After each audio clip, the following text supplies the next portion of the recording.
मुझे बताओ कि पुलिस ने उसे कहाँ रखा हुआ है। मैंने अपने जराए से सारा पता कराया है। गुल खान को पुलिस जम्मू ले गई है। वहाँ उसे नेहरू इंटरोगेशन सेंटर में रखा गया है। तुम्हारा राज खुल जाने के बाद कि तुम पाकिस्तानी मुसलमान हो और कमांडो और जासूस हो और तुम्हारी सरगर्मियों का मरकज कश्मीर भी है, इसलिए पुलिस गुल खान को जम्मू ले गई कि वहाँ उस पर टॉर्चर करके उससे मकबूजा कश्मीर और जम्मू में दूसरे पाकिस्तानी जासूसों की निशानदही करवाई जाए। अगर से गुल खान कभी जबान नहीं खोलेगा, वो हर किस्म की अजियत बर्दाश्त कर सकता है। वो मौत को गले लगा लेगा लेकिन जबान नहीं खोलेगा। अगर ऐसी बात होती तो मैं उसकी गिरफ्तारी के बाद फौरन रूपोश हो जाता। नेहरू इंटेरोगेशन सेंटर मेरे लिए एक नया नाम था। मैंने प्रोफेसर से पूछा कि ये इंटेरोगेशन सेंटर कहाँ पर है और इसका महलो वकूअ क्या है। वो कहने लगा, ये टॉर्चर सेल भारत की तमाम खुफिया एजेंसियों का हेडक्वार्टर है, जहाँ आर्मी, BSF, CRP, CIK और रॉ के अहलकार मौजूद होते हैं। इस टॉर्चर सेल के बारे में बड़ी खौफनाक बातें मशहूर हैं। कहा जाता है कि जहाँ जिस हुर्रियत परस्त को ले जाया जाता है फिर उसकी लाश भी नहीं मिलती। जम्मू में एक नहर है जो दरिया के पहलू में से होकर शहर के जुनूब की तरफ जाती है। मुझे इतना मालूम हो सका है कि ये टॉर्चर सेल उसी नहर के किनारे पर वाक़ है, इसलिए इसको नहर इंटेरोगेशन सेंटर भी कहा जाता है। ये जम्मू की नहर के किनारे पर है। अगर तुम कश्मीर पहुंचने में कामयाब हो गए तो कमांडो शिरवान से तुम्हें इस इंटेरोगेशन सेंटर का पता मालूम हो जाएगा। मैं समझता हूँ कि तुम आज रात को ही यहाँ से निकल जाना चाहिए, क्योंकि तुम्हारे फरार की खबर यहाँ की अखबारों में तुम्हारी तस्वीर के साथ छप चुकी है। लोगों ने भी तुम्हारी शक्ल देख ली है। तुम किसी भी वक्त पकड़े जा सकते हो। क्या तुम्हारे पास पैसे हैं? नहीं तो मैं तुम्हें दिला देता हूँ। मैंने कहा, पैसे मेरे पास बहुत हैं। ठीक है, मैं आज रात को ही यहाँ से कश्मीर की तरफ निकल जाता हूँ। फिर मैं चारपाई के सरहाने के नीचे हाथ डालकर टटोलने लगा। प्रोफेसर ने पूछा, क्या ढूंढ रहे हो? मैंने कहा, गुल खान ने धमाका खेज महलूल की शीशी जो मुझे दी थी, उसमें से आधा महलूल मैंने अट्टारी के बॉर्डर पर हिंदू तकरीबकारों को उड़ाने में इस्तेमाल किया था। बाकी मैंने इसी जगह संभाल कर रखा हुआ था। प्रोफेसर उठते हुए कहने लगा, मैंने वो शीशी जहाँ से उठाकर पुराने मटके में डाल दी थी। वो कोने में गया, वहाँ एक पुराना मटका था। उसमें हाथ डालकर प्रोफेसर ने धमाका खेज महलूल की शीशी निकाली और मुझे दे दी। मैंने उसे जेब में रख लिया। ये मेरे काम आएगी। तुम्हारे पास कोई पिस्तौल वगैरह तो नहीं? मैंने कहा, बिल्कुल नहीं। मैं तो बड़ी मुश्किल से अमृतसर जेल से भागा हूँ। 2 कपड़ों में था। कपड़े भी फकीरों के कपड़ों जैसे थे। ये तो जालिंधर शहर में एक सखी दिल सिख औरत ने मुझे नए कपड़े भी खरीद कर दिए और 700 रुपये भी दे दिए।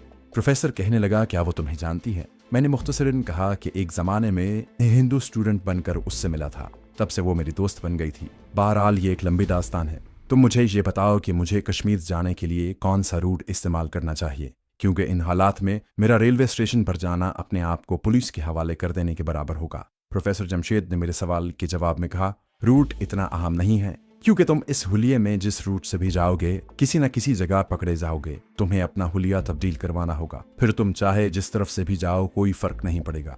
प्रोफेसर ने मुझे बड़ा सही मशवरा दिया था। मैंने पूछा, तो फिर मैं क्या हुलिया बना कर जाऊं? मैं अपनी शक्ल तो बदल नहीं सकता। तुम्हें शक्ल बदलने को कौन कह रहा है? हम दोनों एक लम्हे के लिए खामोश हो गए। मैं भी सोचने लगा कि मुझे किस किस्म का हुलिया बनाना चाहिए कि एक नज़र में मुझे कोई पहचान न सके। हिंदुस्तान में एक हुलिया बड़ा आम है और इस हुलिये वाले शख्स की तरफ कोई आदमी तवज्जो नहीं देता, और ये हुलिया साधु सन्यासियों का है। मैंने कहा, मेरा ख्याल है मैं साधु सन्यासियों वाला हुलिया बना लेता हूँ। हाँ, यही ठीक रहेगा। तुम साधु जोगियों वाली बातें भी कर लेते हो और तुम्हें हिंदी के दोहे और संस्कृत के अश्लोक भी याद हैं। आज रात तुम्हें इंतजार करना होगा। मैं कल तुम्हारे वास्ते साधुओं वाला लिबास लाऊंगा, मगर तुम इस मकान से हरगिज बाहर मत निकलना, खिड़की भी मत खोलना। आखिर यही तय पा गया कि मैं जोगी बनकर दिल्ली से जम्मू कश्मीर की तरफ चला जाऊं। प्रोफेसर अगले रोज शाम को आने का कहकर चला गया। दूसरा दिन मैंने मकान के अंदर ही बैठकर गुजार दिया। आटा, दाल, चावल वहां मौजूद थे। खुद ही चावल पकाए, दाल पकाई और खा ली। चाय भी बनाकर पीता रहा। धमाका खेज महलूल की शीशी मैंने संभाल कर रख ली थी। शाम का अंधेरा पूरी तरह छा गया हुआ था कि प्रोफेसर जमशेद आ गया। वो मेरे लिए खद्दर का गेरुए रंग का लंबा कुर्ता, उसी रंग की धोती और काले मनकों की 3-4 मालाएं और एक लंबे बालों वाली विग साथ लाया था। प्लास्टिक की एक थैली में राख और सिंदूर भी लाया था। मैंने पतलून कमीज उतार कर साधुओं वाला लिबास पहन लिया। मुंह पर गर्दन तक राख मलकर सिर पर लंबे बालों की विग लगा ली और माथे पर साधुओं की तरह सिंदूर की 3-4 लकीरें खींच ली। 600-625 रुपए की इंडियन करेंसी वाले नोट मैंने कपड़े में लपेट कर कमर के साथ बांध लिए। पाँव में कुछ न पहना। 3 मालाएं गर्दन में डाल ली। एक मोटे मनकों वाली माला हाथ में पकड़ ली। प्रोफेसर जमशेद ने कोने में फर्श पर मोमबत्ती जला दी थी। उसने मुझे छोटा सा आईना देकर कहा, अब अपनी शक्ल देखो, तुम पहले से बहुत बदल गए हो। मैंने आईने में देखा, वाकई मैं पहचाना नहीं जा रहा था। प्रोफेसर कहने लगा, अब तुम ट्रेन में सफर करना। ट्रेन में एक तो रास्ते में ज्यादा चेकिंग का खतरा नहीं होता, दूसरी ट्रेन में एक बार बैठ गए तो सीधा जम्मू पहुंचकर ही उतरोगे। लारी बस में गए तो रास्ते में चेकिंग का भी खतरा है और तुम्हें कई बसें बदलनी पड़ेंगी। रात हो गई है, अब निकल जाओ। याद रखना, जम्मू पहुंचकर वहां से सीधा श्रीनगर की तरफ निकल जाना और कमांडो शेरवान से जाकर मुलाकात करना। वो तुम्हें नेहरू इंटेरोगेशन सेंटर की तरफ गाइड करेगा, जहां गुल खान को किसी टॉर्चर सेल में रखा गया है। मैंने खिड़की में से एक निगाह बाहर डाली। बाहर अंधेरा काफी हो गया था। प्रोफेसर जमशेद ने मुझसे गर्मजोशी से मुसाफा करते हुए कहा, अल्लाह तुम्हारा निगहबान हो, तुम पहले जाओगे, मैं तुम्हारे कुछ देर बाद यहाँ से निकलूंगा। मैंने प्रोफेसर को खुदा हाफिज कहा और सीढ़ियां उतर गया। मकान के दरवाजे के लिए चटखनी खोली और बाहर आ गया। बाहर आते ही मैंने बस्ती निजामुद्दीन औलिया वाले चौक की तरफ चलना शुरू कर दिया। एक अरसे के बाद जमीन पर नंगे पांव चल रहा था। सड़क के रोड़े चुभने लगे, मगर मैं चलता गया क्योंकि साधु लोग जोगी वगैरह जूते नहीं पहनते। चौक वाली सड़क पर काफी रोशनी थी। मैंने अपना रुख रेलवे स्टेशन की तरफ कर दिया। प्रोफेसर जमशेद ने मुझे बता दिया था कि जम्मू वाली गाड़ी शुरू रात ही में दिल्ली स्टेशन से छूटती है। एक गाड़ी सुबह जाती थी। चौक से जरा आगे मोड़ पर कुछ खाली रिक्शे खड़े थे। ये मोटर रिक्शे थे। मैं एक खाली रिक्शे में बैठ गया और ड्राइवर से कहा, बच्चा साधु संतों को रेलवे स्टेशन पहुंचा दे। साधु संतों का इंडिया में हर जगह बेहद एहतराम किया जाता है। इस एहतराम में खौफ का अंसर भी ज्यादा होता है कि कहीं साधु महाराज कोई बद्दुआ न दे दें। इंडिया के हिंदुओं का अकीदा है कि साधु की बद्दुआ कभी खाली नहीं जाती। कोई साधु अगर श्राप यानी बद्दुआ दे दे तो वो पूरी होकर रहती है। रक्षा ड्राइवर ने फौरन कहा, जो आज्ञा महाराज, और रक्षा दिल्ली रेलवे स्टेशन की तरफ हवा से बातें करने लगा। मैंने स्टेशन पर पहुंचकर रक्षा ड्राइवर से यूं ही पूछा, क्या किराया बनता है बच्चा? मुझे मालूम था कि वो पैसे नहीं लेगा और ऐसा ही हुआ। मैं स्टेशन की लॉबी की तरफ साधुओं वाली मस्त चाल के साथ चल दिया। मेरे बाएं हाथ में मोटे मनकों की माला थी जिसे मैं आहिस्ता आहिस्ता फेर रहा था। मैंने जरूरत से ज्यादा चालाकी दिखाने की कोशिश न की, क्योंकि इस तरह मैं लोगों की तवज्जो का मरकज बन जाता और पुलिस की नजरों में आ सकता था। बस आम साधु की तरह कदम कदम चलता लॉबी में आ गया। लॉबी में मुसाफिरों की काफी रौनक थी। ये मुझे मालूम था कि इंडिया की रेलवे ट्रेनों में जोगी सन्यासियों और नाबीनाओं को टिकट लेने की जरूरत नहीं होती। वो जहां चाहे रेल में बगैर टिकट सफर कर सकते हैं। गेट पर टिकट बाबू मौजूद था। मैं चेहरे पर साधुओं वाली मुस्कुराहट तारी किए शेरा वाली का हल्की आवाज में नारा लगाता उसके करीब से गुजर गया। प्लेटफॉर्म पर ज्यादा मुसाफिर नहीं थे। सामने वाले प्लेटफॉर्म पर काफी रश था, मगर कोई ट्रेन खड़ी नहीं थी। मैंने सामने से आते हुए एक कुली को रोक कर पूछा, बच्चा, माता शेरावाली के जम्मू शहर को कौन सी रेलगाड़ी जाती है? कुली ने सामने वाले प्लेटफॉर्म की तरफ इशारा करके कहा, महाराज, इस प्लेटफॉर्म से गाड़ी चलेगी, यही कोई 1 आध घंटे बाद। तेरा कल्याण हो बच्चा। दूसरे प्लेटफॉर्म पर आकर मैंने भरपूर मगर खुफिया निगाहों से जायजा लिया। वहां रेलवे पुलिस के 4-5 सिपाही इधर उधर खड़े थे। जम्मू तवी जाने वाली गाड़ी पर सिक्योरिटी और चेकिंग ज्यादा होती थी। मैं लोगों की नजरों में आने के ख्याल से एक तरफ होकर प्लेटफॉर्म के फर्श पर ही बैठने लगा तो एक आदमी ने बेंच पर अपनी सीट खाली करते हुए कहा, महाराज यहाँ बैठिए, जमीन पर क्यों बैठते हैं? मैंने कहा, बच्चा, आखिर को इस तन ने मिट्टी में ही समाना है, राख बनकर उड़ जाना है। साथ ही मैं बेंच पर बैठ गया। मैंने अब ऐसी अदाकारी शुरू कर दी कि सचमुच का साधु लगूं। मैंने उस आदमी से कहा, बच्चा, साधु संत को सिगरेट तंबाकू लाकर पिला। महाराज, कौन सा सिगरेट लाऊं? जैसा दिल करे बच्चा, ले आ। साधुओं को स्वाद से क्या काम, बस जरा मुंह कड़वा करना है। मुझे मालूम था वो आला क्वालिटी का सिगरेट लाएगा, चुनाचे वो आला सिगरेट ही लाया। मगर इंडिया का आला क्वालिटी का सिगरेट पाकिस्तान के सिगरेटों का मुकाबला नहीं करता। इंडिया के लोग पाकिस्तान के सिगरेट बड़े शौक से ज्यादा दाम खर्च करके खरीदते हैं। पाकिस्तान से ये सिगरेट आने जाने वाले लोग अपने साथ ले जाते हैं। फिर भी सिगरेट ही था। उसने खुद माचिस से मेरा सिगरेट सुलगाया। मैंने लंबा कश लगाकर कहा, बच्चा, तूने साधु संतों की सेवा की है, भगवान तेरा कल्याण करें। अब ये बता कि माता शेरावाली के शहर जम्मू जाने वाली गाड़ी कब आएगी? वो हाथ बांध कर बोला, महाराज, गाड़ी आधे घंटे बाद आएगी। गुरुजी, मैं भी माता शेरावाली के दर्शन को जा रहा हूँ। मैंने उस आदमी की तरफ मुस्कुरा कर देखा और कहा, तू धन है, तेरे भाग धन है। माता शेरावाली सबका कल्याण करती है। अब तू आराम से बैठ जा और मुझसे ज्यादा बात न कर। मैं शेरावाली के ध्यान में जाता हूँ। और मैंने आंखें बंद कर ली, मगर इस तरह आंखें बंद की कि प्लेटफॉर्म का सारा मंजर देख रहा था। मुसाफिरों का काफी रश था। कुछ और साधु और जोगी भी वहां फिर रहे थे। उनके हाथों में तांबे के डोल और करमंडल थे। मेरे पास इस किस्म की कोई चीज नहीं थी। बस यही एक कमी रह गई थी। इतने में गाड़ी के इंजन की सीटी सुनाई थी। जिस आदमी ने मेरे लिए सीट खाली की थी और मुझे सिगरेट भी ला कर दिए थे, बोला, महाराज, गाड़ी आ गई है। मैंने बड़े सुकून के साथ आंखें पूरी खोलकर कहा, शेरावाली की जय हो। मैंने सोचा, ये आदमी आगे जाकर भी मेरे काम आ सकता है, इसको अपने हाथ से नहीं जाने देना चाहिए। मैंने कहा, बच्चा, किसी डिब्बे में अपने लिए और हमारे लिए कोई अच्छी सी जगह बना करा, हम यहाँ बैठे हैं। रश अगर ज्यादा था तो गाड़ी के डिब्बे भी बहुत थे। मुसाफिर डिब्बों में घुसने लगे। प्लेटफॉर्म खाली होता गया।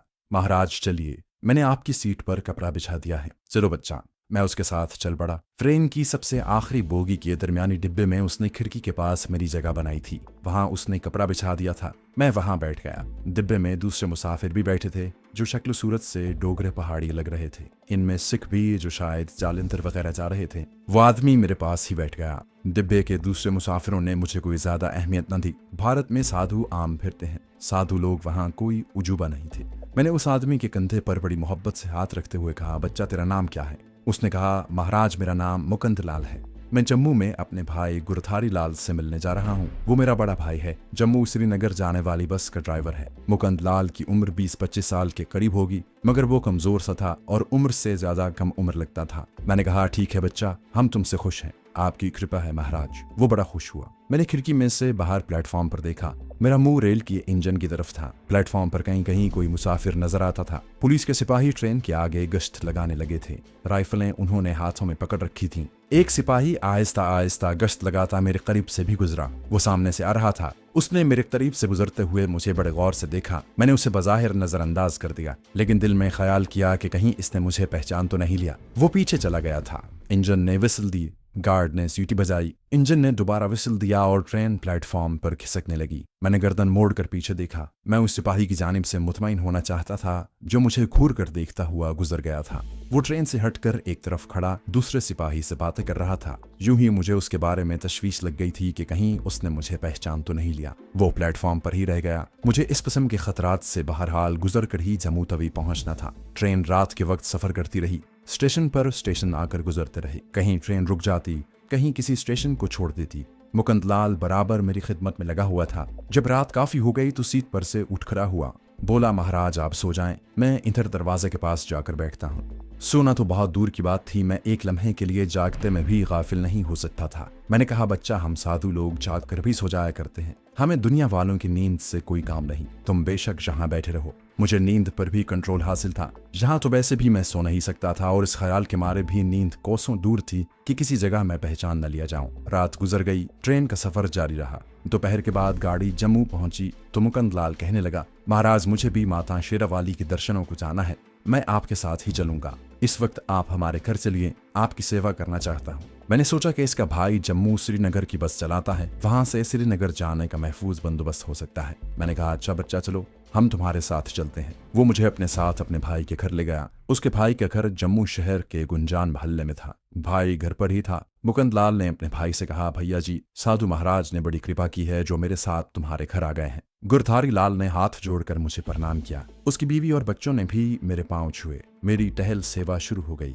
मैंने मुकुंद लाल के बड़े भाई से पूछा, गुरधारी लाल, हम माता शेरावाली के दर्शनों के बाद श्रीनगर जाएंगे, ये बताओ वहाँ लारी किस किस टाइम को जाती है? वो बोला, महाराज मैं सुबह सुबह खुद लारी लेकर श्रीनगर जाता हूँ, शाम के बाद कोई लारी नहीं जाती। मुझे माता शेरावाली के दर्शनों को तो जाना ही था। मैंने कुछ सोचकर कहा, ठीक है, हम कल सुबह तुम्हारे साथ ही श्रीनगर जाएंगे। पहले वहाँ अपने गुरुदेव के दर्शन करेंगे, उनके चरण छुएंगे, फिर उनकी आज्ञा लेकर माता जी के दर्शनों को जाएंगे।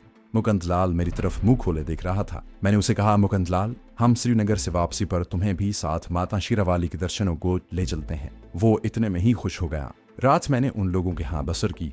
वो मुझे बहुत कुछ खिलाते पिलाते रहे। बड़े आरामदेह बिस्तर पर 2 कंबल डाल दिए। जम्मू में रात को सर्दी हो जाती थी। दूसरे दिन मैं, मुकुंद लाल और गुरधारी लाल लारी अड्डे की तरफ चल पड़े। जिस मोहल्ले में उन लोगों का घर था वो जम्मू का हिंदू इलाका था। मंदिरों में आरती उतारने की घंटियों और कीर्तन की आवाजें आ रही थीं। एक साधु को गली में से गुजरते देखकर किसी ने कोई खास तवज्जो न की। मैं यही चाहता था। गुरधारी लाल ने मुझे अपनी लारी की अगली सीट पर बिठा दिया। मुकुंद लाल मेरे लिए अंगूर ले आया। अंगूर जम्मू श्रीनगर में बड़ा महंगा फल था। लारी श्रीनगर की तरफ चल पड़ी। सफर खैरियत से गुजर गया। रास्ते में बानिहाल के मकाम पर रात भी बसर करनी पड़ी। पानिहाल की रात भी खैरियत से गुजर गई। साधुओं के बहरूप ने मुझे काफी फायदा पहुंचाया था। दूसरे दिन की दोपहर को हम श्रीनगर में थे।